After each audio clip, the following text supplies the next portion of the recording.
On the behalf of Abadnoor Institute of Medical Sciences, College of Nursing, I warmly welcome to all of you. कुछ ज़्यादा बात तो नहीं करेंगे, इंशाल्लाह 4 साल हमारा और आपका सफ़र जारी रहेगा। सिर्फ इतना इतना एक इम्पोर्टेंट बात बताना चाहता हूँ कि आप लोग खुदा के चुने हुए लोग हो। बहुत से कम लोगों को, बहुत से लोग हैं जो इस दुनिया में आते हैं, चले जाते हैं। कोई प्रोफेशन चूज करता है, कोई आर्ट्स में चला जाता है, कोई टीचिंग में चला जाता है, कोई मेडिकल फील्ड में आता है, लेकिन नर्सिंग एक ऐसा फील्ड है जहां आप इंसानियत की खिदमत के लिए चुने जाते हैं। और ये इसीलिए कहते हैं ये फरिश्तों का प्रोफेशन है। लेकिन ये प्रोफेशन साथ ही आपसे कुछ कमिटमेंट्स मांगता है, जिसके अंदर सबसे बड़ी चीज डेडिकेशन, दूसरी चीज ऑनेस्टी और ईमानदारी, ऑनेस्टी, डेडिकेशन, और उसके साथ ही आपसे टाइम मांगता है।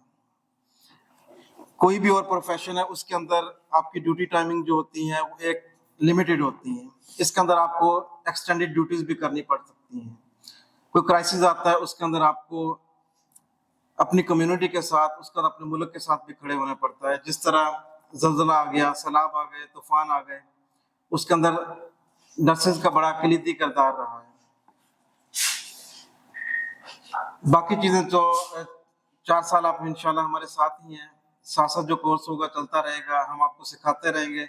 आपसे कुछ कमिटमेंट्स हैं कि आपने अपनी अटेंडेंस उसको मेंटेन रखना है, अपने एटीट्यूड्स, बिहेवियर्स, उनके ऊपर आपने ध्यान देना है।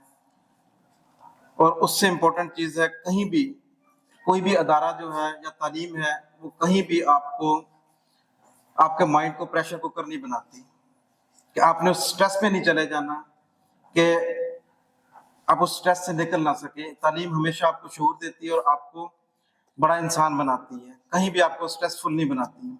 लेकिन खुदा ना खास्ता अगर आप उस ट्रैक की तरफ चले जाते हैं तो हमारी सारी फैकल्टी मौजूद होती है आपके लिए। हमारी ओपन डोर पॉलिसी है कि आप किसी भी टाइम हमें अप्रोच कर सकते हैं।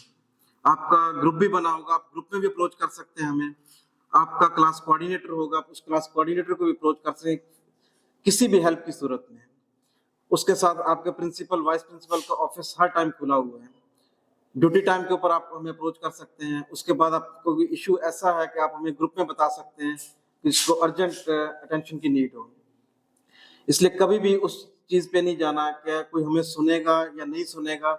आप अपने इश्यूज को, अपने प्रॉब्लम्स को ज़रूर डिस्कस करें और इंशाल्लाह हमारी कोशिश होगी कि हम उनको हल करें, चाहे वो आपके एजुकेशन रिलेटेड हो, चाहे आपके कैंपस से रिलेटेड हो। तो अगर हमारे लेवल पे नहीं होगा, हम सीईओ लेवल पे ले जाएंगे उनको, इश्यूज को कमिटीज पे ले जाते हैं, तो हम कहीं ना कहीं उसको जरूर रिजॉल्व करेंगे।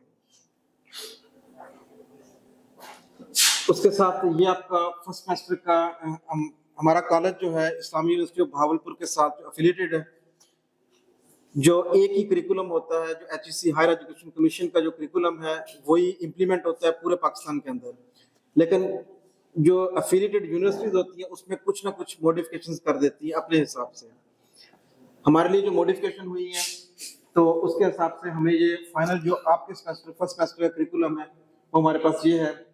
माइक्रोबायोलॉजी होगी, आपकी बायोकेमिस्ट्री होगी, आपकी फंक्शनल इंग्लिश होगी जो आपको इस सेमेस्टर में पढ़नी है।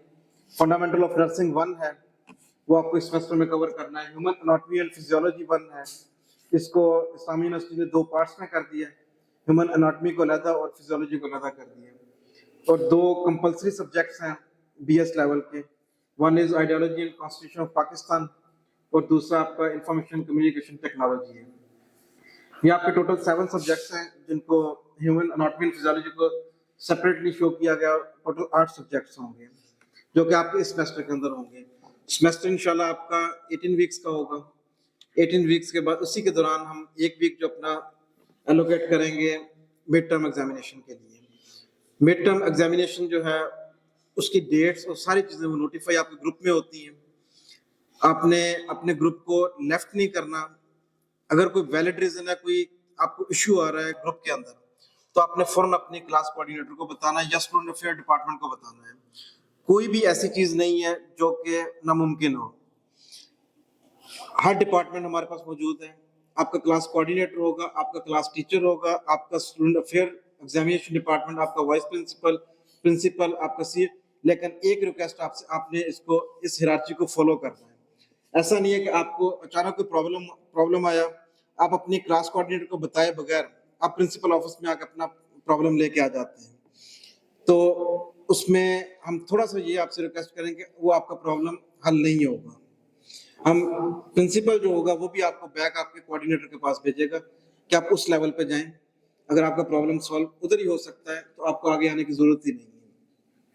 अगर क्लास कोऑर्डिनेटर से आपका प्रॉब्लम सॉल्व नहीं हो रहा तो इशू ऐसा है कि वो इंडिविजुअली आपका फैकल्टी मेंबर जो है वो सॉल्व नहीं कर पा रहा, इशू कोई ज्यादा है, तो हम कमेटीज में ले जा सकते हैं, उसको हम फिर अपर मैनेजमेंट लेवल पे उसको हम सॉल्व कर लेंगे।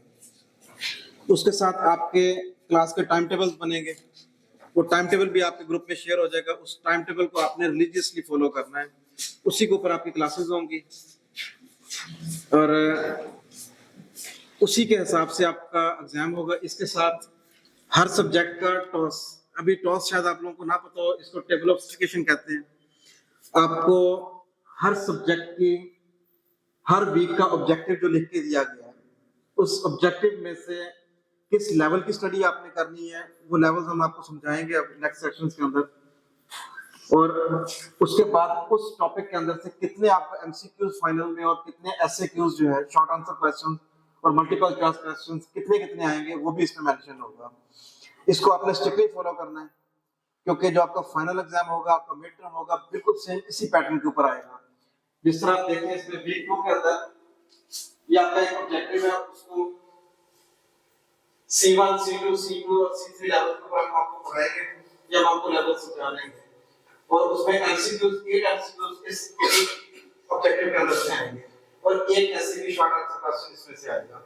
यानी कि डिटेल्ड ये टेबल ऑफ स्पेसिफिकेशन बना हुआ है और इसी पैटर्न के ऊपर आपको पढ़ाया जाएगा, इसी पैटर्न पे आपको असेस किया जाएगा इन मिड टर्म भी और इन फाइनल भी।